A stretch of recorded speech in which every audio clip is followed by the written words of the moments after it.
Turn the car around, now! My wife Arya's voice cut through the highway noise like broken glass.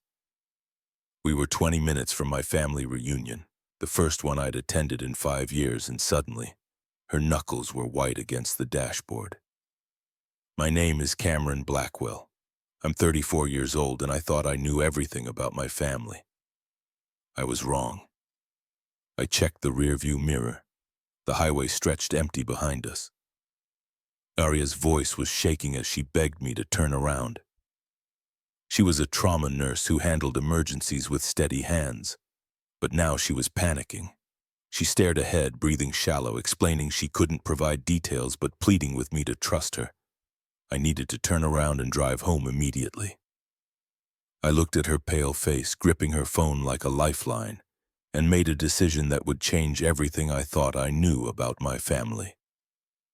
I pulled onto the shoulder, made a U-turn, and headed back toward Portland. What I discovered in the next 24 hours would destroy relationships I'd spent decades building and reveal secrets that some people kill to protect. The Blackwell family reunion happened every August at my grandfather's farm. 3 generations gathered for barbecue with 60 relatives. I'd been looking forward to it for months. My construction business had finally turned profitable, and I wanted to share the news. Plus, Arya and I were expecting our first child. That morning, while packing, I told her everyone would be there. Uncle Dexter, Aunt Margot, all the cousins. She'd smiled and nodded, but now I realized how forced that smile had been. As we drove back toward Portland in silence, she scrolled through her phone urgently, face growing paler. She'd gotten a message right before I was about to turn into the farm road.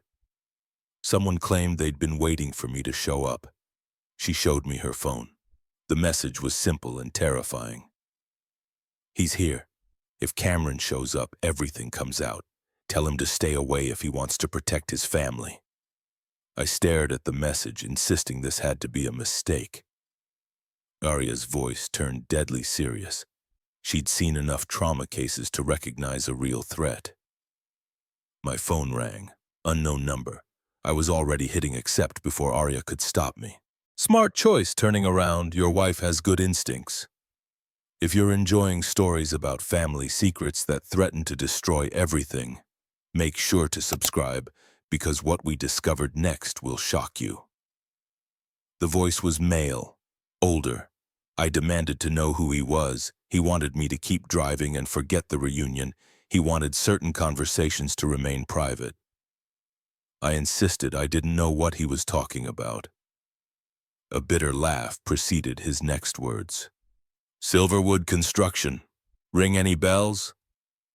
My blood turned to ice.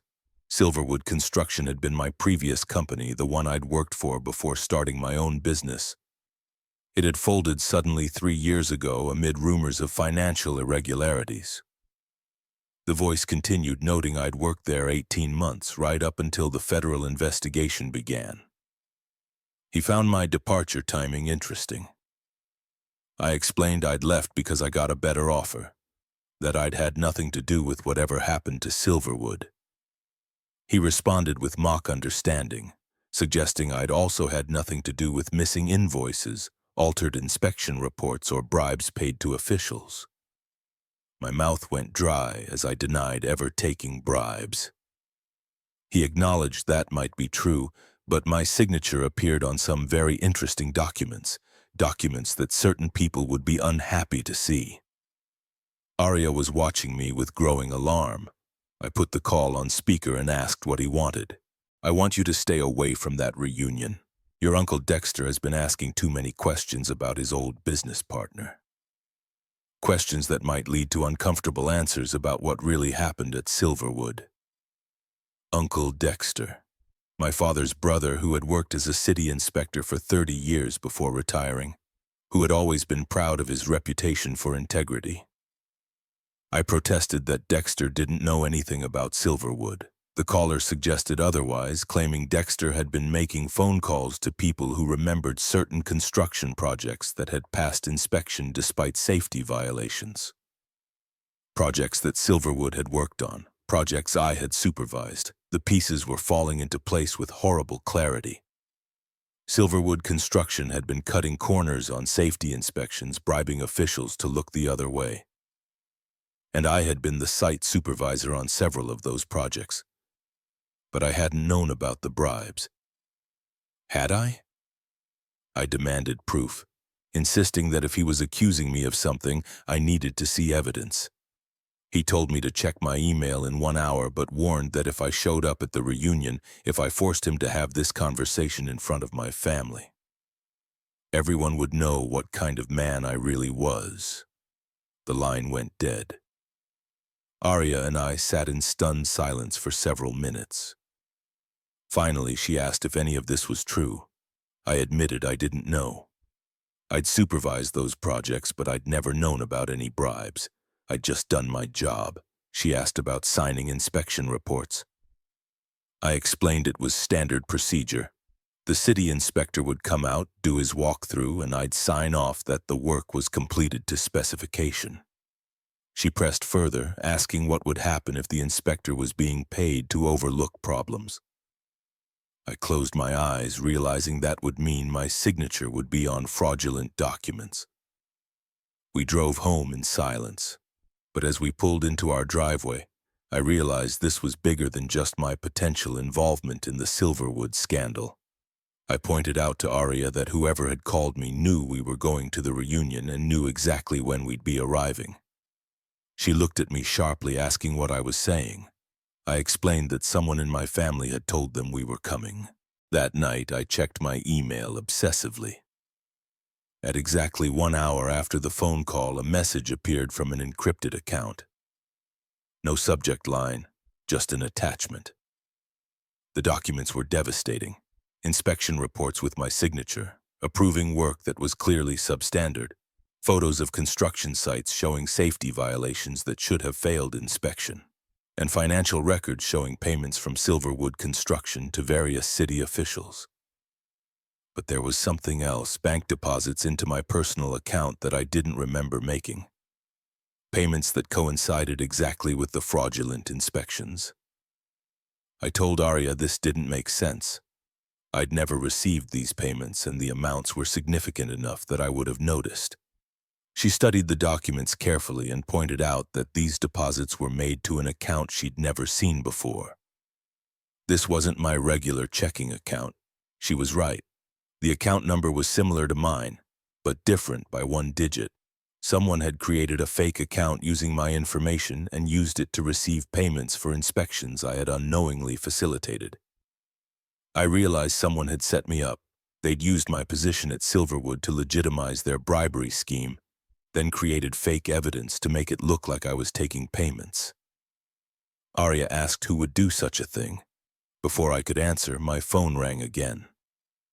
Same unknown number. The voice asked if I'd reviewed the evidence. I accused him of faking the bank records, insisting that wasn't my account. He suggested I try explaining that to a federal prosecutor or to my family at Sunday dinner. I demanded to know what he wanted from me. I want you to keep your mouth shut about Silverwood Construction. I want you to stay away from family gatherings where certain retired city inspectors might ask uncomfortable questions. And I want you to remember that your wife is pregnant with your first child. The threat was unmistakable. I started to warn him about touching my family, but he cut me off. He insisted he didn't want to touch anyone, just wanted to maintain the status quo. Everyone stays quiet, everyone stays safe, everyone goes on with their lives. I asked what would happen if I refused. He calmly explained that those documents would get sent to the FBI. My family would learn I'd been living a lie, and my construction business would lose every client when this became public. After he hung up, Arya and I sat at our kitchen table staring at the printed documents. She finally stated that we had to figure out who was behind this. I wondered how we could do that. This person knew things about Silverwood that only someone on the inside would know. And they knew about the reunion, which meant it was someone in my family or someone close to the family. Over the next 2 days, I made discreet inquiries about the reunion. My cousin Rachel, who was organizing the event, revealed Uncle Dexter had been excited I was coming, constantly asking if I'd confirmed and what time I'd arrive. He'd said he had something important to discuss about his old job. He'd been going through old files and found concerning things. After the call, I sat in my truck outside a job site, pieces forming a clear picture. Uncle Dexter had discovered something about the Silverwood scandal. Someone knew he planned to confront me at the reunion. Someone involved in the original scheme who needed to keep me silent.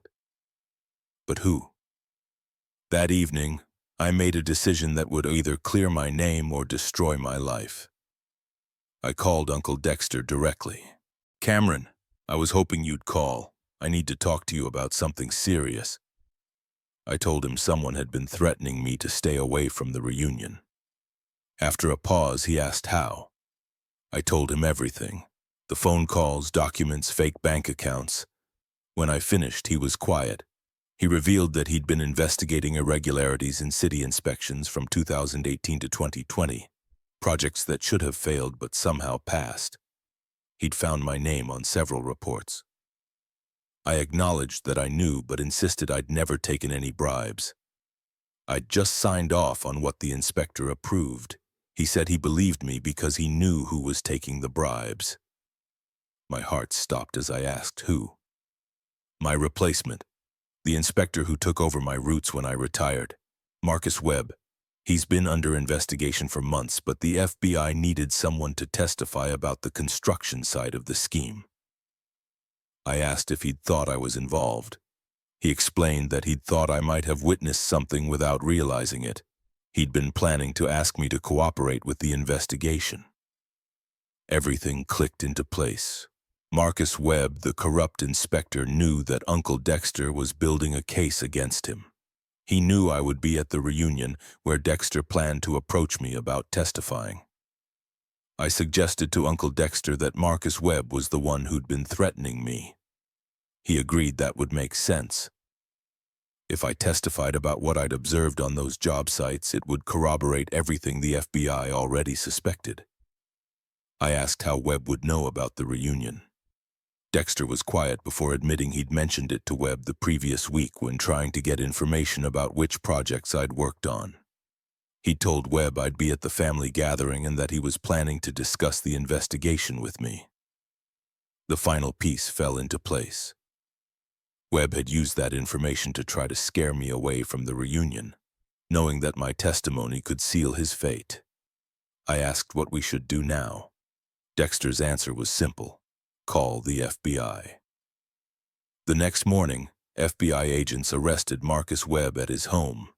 They found extensive evidence of the bribery scheme, including communications with Silverwood construction executives and records of the fake bank account created in my name.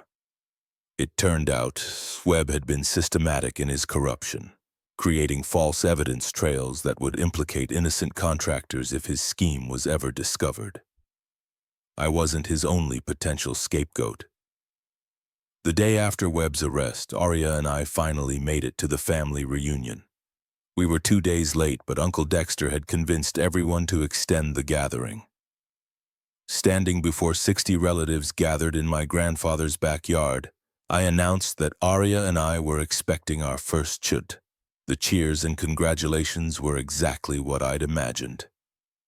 But there was a second announcement I hadn't planned. I thanked Uncle Dexter for his integrity and courage in exposing a corruption scandal that almost destroyed innocent people's lives. I looked at Aria, who was smiling with tears in her eyes. I also thanked my wife for having the instinct to trust that something was wrong, even when she didn't understand what it was. Later, as we sat on the porch watching children play in the yard, Dexter joined us. He pointed out that if I hadn't turned around that day, if I'd walked into the reunion while Webb was still free, he might have done something desperate. I asked what he meant. He explained that the FBI had found communications suggesting Webb was prepared to frame me more thoroughly if I became a witness. He might have planted additional evidence, maybe even arranged for me to be caught with actual bribes. I thought about that unknown caller's threat about protecting my family. He'd been right about one thing. Showing up that day would have been dangerous, just not for the reasons I'd thought. I realized that Arya had saved me from walking into a trap. Dexter agreed, noting that she'd saved me from becoming the scapegoat for someone else's crimes. 6 months later, Marcus Webb was sentenced to 8 years in federal prison. Silverwood Construction's executives received similar sentences. Several contractors unknowingly caught up in the scheme like me were cleared. My construction business actually grew after the scandal broke, as clients appreciated working with someone vindicated by federal investigation. But the most important change was in how I viewed my marriage. Arya's instinct hadn't just saved me from legal trouble. It had taught me to trust her judgment in ways I never had before. One evening while painting the nursery, I asked her how she'd known to be suspicious of that message. She explained that she hadn't known anything specific, but something had felt wrong about the timing. Someone wanting me to stay away from a family reunion seemed designed to isolate me, to keep me from people who might help. I acknowledged that she'd been right. She corrected me, saying that we'd been right. I'd trusted her when it mattered most.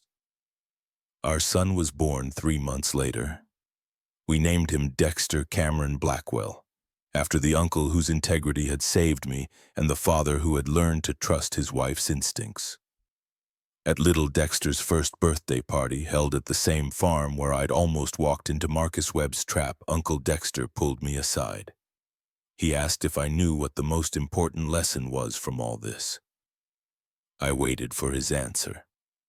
He explained that sometimes the people who love you see danger before you do and that I should trust them. I looked across the yard at Arya, who was laughing with my cousins while our son played in the grass. I told him it was the best advice I'd ever received. And it was, because trusting her hadn't just saved me from the biggest mistake of my life. It had taught me the difference between being right and being wise.